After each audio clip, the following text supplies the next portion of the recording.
গুলি খেয়েছিল? হ্যাঁ। এখন তোমার বাবা যারা গুলি করেছিল তাদের কি চাও? ফাঁসি চাই। হ্যাঁ। তোমার বাবা মোহাম্মদ রবিউল করিম। হ্যাঁ মোহাম্মদ। তোমার বাবার সঙ্গে এসেছো? হ্যাঁ হ্যাঁ হ্যাঁ। কি বলেছিল আসার সময় তোমার বাবা? বলেছিল যে সাবধান থাকতে। সাবধানে থাকতে? হ্যাঁ।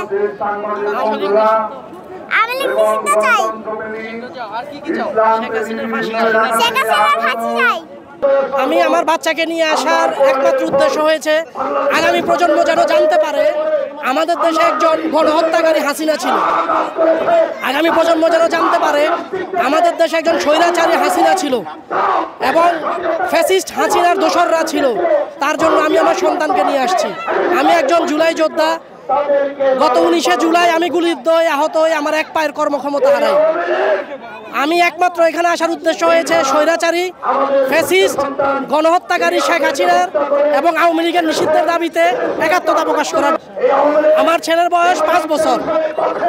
আমি আমার ছেলেকে এখন থেকে শিখাইতে চাই যেন কোনো স্বৈরাচারী এই দেশে না হইতে পারে, আর যেন কোনো গণহত্যাকারী এই দেশে না আসতে পারে। তার জন্য আমি আমার ছেলেকে নিয়ে আসতেছি, তাকে সব কিছু জানাচ্ছি। এটা আমার দায়িত্ব, আমার জানানো আমার সন্তানকে। আমার নাম মোহাম্মদ রবিউল করিম। আমি একজন জুলাই যোদ্ধা।